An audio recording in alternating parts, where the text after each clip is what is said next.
आज सहर जेते विकास होना कहीं ताहार मूल द्वार रही से ही गाँव में तेणु मनीष केवे भी भूली पारिब नहीं तार गाँ को गाँव चाल छपर घर गाँव बरगछ चांदिनी पुणी गाँ पोखरी आउ गाँव से ही आंब तोटा निश्चिंत भाव अविस्मरणीय कर्मसंस्थान आम जो थाउना कहीं गाँ चारिपाखे टिके बुली गले मन भरी जाए समस्या तो थाए हेले ता मध्य रही थाए एक आनंद एमती किछि गाँव कथा और व्यथा को नहीं आमर स्वतंत्र अध्याय मो गाँ कथा आज जीवा बालेश्वर जिला नीलगिरी उपखंड रे अयोध्या गाँ जानिबा गाँ विषय अनेक तथ्य।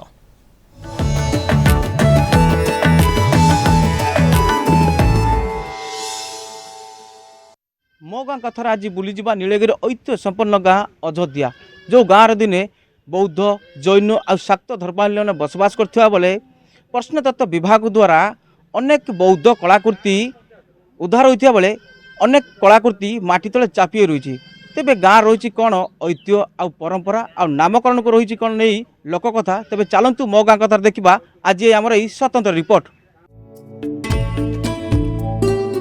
बालेश्वर जिला नीलगिरी उपखंड रे अयोध्या गाँ जिला सदर महकुमा ठारू 22 किलोमीटर और नीलगिरी उपखंड ठारू 15 किलोमीटर दूर रे अवस्थित एही गाँ राजा राजुड़ा समयरू गढ़ी उठिछि एही गाँ।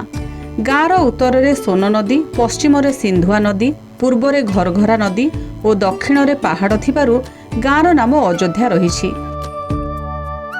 इतिहासरू जणा जाए बहु वर्ष पूर्वे बौद्ध जैन और शाक्त धर्मावलम्बी माने एठारे बसवास करुथिले। गाँ सारा बौद्ध कलाकृति रे भर्ती। प्रत्नतत्व विभाग अनेक कलाकृति उद्धार करथिले भी आहुरी अनेक उद्धार होई पारि नाही।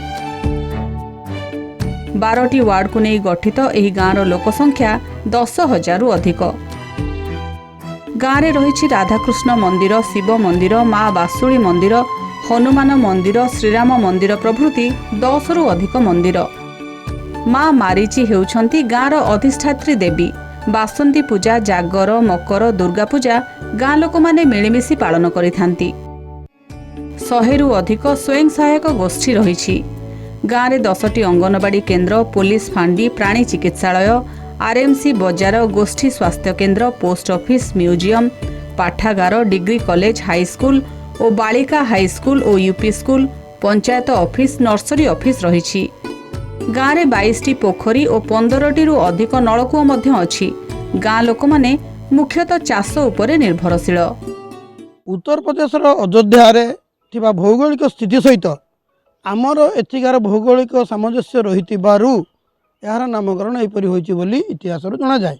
यथा उत्तर प्रदेश रे जेभली रही उत्तर रे सोन पश्चिम रे सिंधुआ पूर्व रे घरघा नदी एवं दक्षिण रे पहाड़ जंगल से भली मध्य एही ग्रामर चतुर्पार्श्व रे एही परिस्थिति रही तेणु यार नाम अयोध्या होइछि बोली जना जाए। सुखर कथा ये विद्यालय एबे गत वर्ष पीएमसी रे सामिल होइछि जहाँफल पीएमसी एक केंद्र सरकार का योजना एथिरे बहु प्रकार शैक्षिक सहित इन्फ्रास्ट्रक्चर डेभलप होबार विभिन्न प्रकार चिठी आमर हस्तगत होइछि। आगामी दिन में यही स्कूल को केमिति आहुरी उच्चरू उच्चतर को निया जिवो ता पई मध्य यत्नशील आम सब अच्छु। आम सरकार पाखु जहाँ पाइबा कथा 35 लाख पाइलु पुणी हूँ सीआईपी लोन 22/4/25 रे पुणी 25 लाख आसी आम से यूटिलाइज करुचु माँ मान एसएचजी माँ मान थ्रो रे तेणु से महासंघ मासक टंके इंटरेस्ट नहीं कि सेमाने भल भाव में उपकृत हो पार्टी आ VRF रु आंचलिक मंचर VRF रु 10,000 टंका 5,000 टंका लेकिन काम करके उपकृत हो पार्टी। ग्रामर दक्षिण पटर अयोध्या ग्रामर दक्षिण पटर माँ आविर्भाव से जगह से गोटे सियाड़ी नटा थे सी छेली जो चरौले कोयला व्यवसाय करते माँ स्वप्नाथ सांकोई है माँ पथर खोलला आविष्कार हेले सेठी बाहर माँ मारीची मंजुश्री अबलेश्वर बाराही। सरकारी योजना रे अयोध्या गाँव रो विकास होईछि सत हेले एबे भी अनेक समस्या लागि रहिछि। जलसेचन सुविधा नथिबारु 75% चाष जमी मरुडीर शिकार हेउछि। पीवा पानी और रास्ता समस्यार समाधान होई पारेनी। प्रशासनर दृष्टि पड़िले अयोध्या गाँ पर्यटन स्थलर मान्यता पाई पारंता बोली सरपंच कहिसंती। ନୀଳଗିରିର ଏମିତି ପାଠାଗାର ନଥିଲା। ବର୍ତ୍ତମାନ ତାର ଅବସ୍ଥା ଅତି ଶୋଚନୀୟ।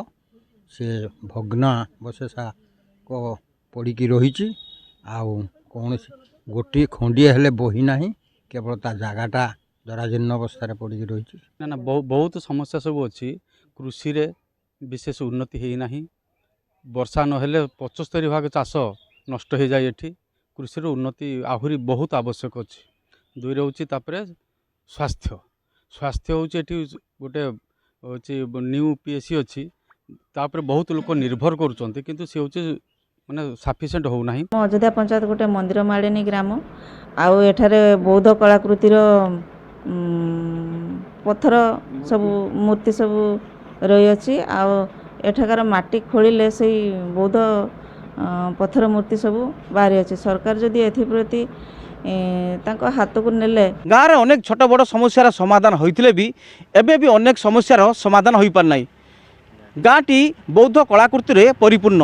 ତେବେ ଏ ନେଇ ଯଦି ରାଜ୍ୟ ସରକାରଙ୍କ ପର୍ଯ୍ୟଟନ ବିଭାଗ ଯଦି ଏ ଗାଁ ପ୍ରତି ଦୃଷ୍ଟି ଦିଅନ୍ତା, ତାହେଲେ ଏ ଗାଁଟି ପର୍ଯ୍ୟଟନସ୍ଥଳୀର ମାନ୍ୟତା ପାଇପାରନ୍ତା। ନୀଳଗିରି ଜଗନ୍ନାଥ ଦାସ, କଳିଙ୍ଗ TV।